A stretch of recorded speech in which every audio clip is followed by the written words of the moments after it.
Eu vi que pela internet são várias as teorias do problema que causou tudo isto. Algumas pessoas dizem que é o famoso reset, o famoso apagão, foi um teste, foi um aviso, enfim, são várias as teorias para ir a circular. Eu não vou alimentar nenhuma delas porque o meu ponto neste momento principal é uma questão. Será que Portugal é independente energeticamente? Será? E a resposta é não. E é aqui que começa o verdadeiro problema. E assim que fez o erro de convidar uma pessoa que percebe do assunto e que apontou o dedo àquilo que é o principal problema. Passar à normalidade, o que é que nos garante que volta de vez? Bom, primeiro quero dizer que eu fui ministro, mas antes de ser ministro tinha sido engenheiro de redes da EDP, era eu que simulava no computador da EDP toda a rede ibérica de energia elétrica. E, portanto, conheço perfeitamente o sistema, sei do que falo. Depois há outros, como para ministro, tomam decisões irresponsáveis, sem competência, sem conhecimento e sem terem o bom senso de ouvir aqueles que sabem da matéria. Os ministros não são obrigados a saber, mas convém que tenham que eles ensinem. O problema é que a gente tem tido, na classe política portuguesa, quer no PS, quer no PSD, muita gente que vai para os governos, não tem competência nestas matérias e, pior que isso, não se rodeia de quem possa saber e dar-lhes o conselho avisado. Acontece que nós entramos no chamado mercado ibérico de eletricidade do MIBEL, com a Espanha, e a partir daí começou a ser sistematicamente vantajoso, em algumas horas, importarmos energia elétrica de Espanha e não produzimos nós. Temos os nossos geradores parados, porque é mais económico importar energia elétrica de Espanha do que estar a pôr as nossas centrais a trabalhar e ter custos variáveis. Portanto, o balanço económico é mais barato importar do que gastar custos variáveis das centrais que ficam paradas. O que acontece é que com isto tem um ambiente de facilidade. Eu já várias vezes aqui nos jornais chamei a atenção que estávamos a criar um ambiente de grande facilidade sobre a matéria. Houve alguns tipos que passaram pelos governos totalmente insensíveis à matéria, nunca ligaram nada ao que a gente disse, e eu só me admiro é que a situação só agora é que aconteceu.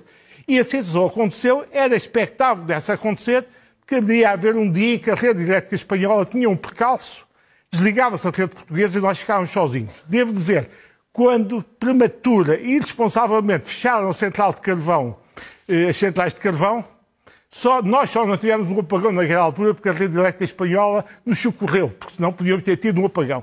E agora o que é que aconteceu? Quando há um problema na rede espanhola, que eu não consegui perceber claramente qual é o problema, aquilo que me contam parece uma conversa de embalar, parece aquela velha história da cegonha que uma vez contaram do apagão português. Para quem conhece a rede, são conversas de embalar. A tal oscilação abrupta. Aquilo é uma história mal contada, não está percebida. Mas o que é facto, a partir do momento que a rede espanhola desliga da portuguesa, nesse momento o que é que acontecia? Nós estávamos com uma importação em potência de 8.000 megawatts, dos quais estávamos a consumir na rede portuguesa uma potência de consumo de 8.000 megawatts, dos quais 3.000 vinham da rede espanhola. Portanto, quando a rede espanhola se desliga da portuguesa, quase 40% da produção vinha de Espanha e essa produção acabou. O que é necessário fazer? E, a meu ver, o sistema elétrico, como hoje se mostrou, não estava preparado para tal. Era um plano racional de deslastres, isto é, de cortar consumos, isto do lado da procura, e depois um plano do lado da oferta, que era pôr a funcionar os tais geradores que em Portugal estavam parados por razões económicas, mas que uma situação destas deviam entrar imediatamente na rede. O que eu percebi agora não é grande espanto, porque eu já me cheirava que estas questões não eram tratadas, só andavam a falar na transição energética, na eletrificação, nós éramos países líderes mundiais nesta conversa. Enfim, desculpa a franqueza, conversa treta, que andavam em Portugal a falar nesses assuntos. E eu percebi hoje, então, que na parte da geração, nós só tínhamos 2 geradores em condições de arrancar imediatamente o chamado sistema Black Start. O que é o sistema Black Start? É um sistema que, estando a rede às escuras, não havendo tensão na rede, esses geradores conseguem arrancar sem precisar da atenção da rede para funcionar. Bom, eu espero que tenham percebido o que este antigo ministro disse. Algumas pessoas podem não valorizar até pela forma como o senhor falou, mas isto é o ponto central. É exatamente este o ponto central. Vamos por fases. Primeiro, Portugal, no momento do apagão, estava a produzir menos de 70% da energia que estava a consumir naquele momento. Ou seja, mais de 30% da energia vinha do país aqui ao lado, de Espanha. E é isso que está a acontecer. A rede elétrica ibérica. Nós desligamos as nossas centrais termoelétricas e começamos a fazer uma aposta aposta cega naquilo que é a agenda ecológica, começamos a destruir a nossa biodiversidade para construir centros enormes de painéis fotovoltaicos, temos empresas a enfiar goela abaixo produtos e serviços de energia solar, mas que deixa os clientes agarrados à própria empresa a pagarem prestação, os próprios clientes vendem energia a um preço muito baixo para depois a empresa que vendeu o serviço revender essa energia a um preço superior. Portanto, fizeram aqui um esquema muito grande e deixam as pessoas basicamente dependentes na mesma da rede. Temos também uma narrativa constante da propaganda dos carros elétricos para o consumidor. Eu aposto que hoje muitos desses proprietários de carros elétricos apanharam um valente susto. E por fim, a imprensa ainda tem dois bodes expiatórios excelentes para desviar o foco do ponto essencial, que é o Trump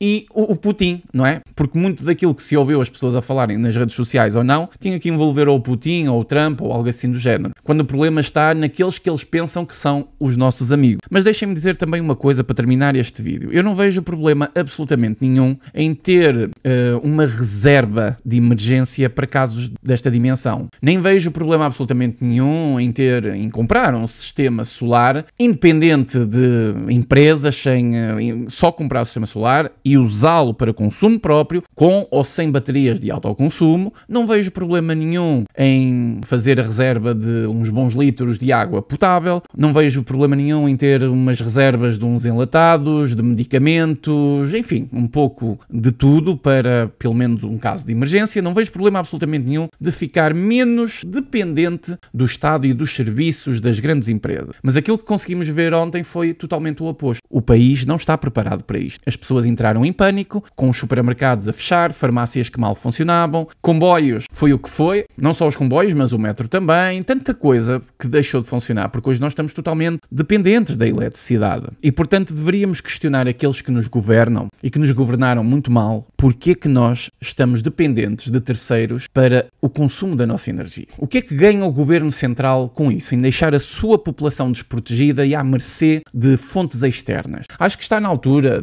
das pessoas, independentemente do seu viés ideológico, se são de esquerda ou direita, ou liberais, ou seja o que for, independentemente disso, acho que está na altura das pessoas começarem a refletir naquilo que está a acontecer e aconteceu nos últimos anos e começar a olhar para a política como um ato de consequência na vida, na sua própria vida e na vida da sua família. Já chega de deixar a decisão daquilo que nós queremos para o nosso país nas mãos de meia dúzia de pessoas. Enfim, digam aí nos comentários a vossa opinião, como é que foi o vosso dia ontem, se têm reservas, se não têm reservas, o que é que vocês acham. É importante partilhar opiniões, deixem as vossas opiniões, se for possível também um gosto, e até à próxima.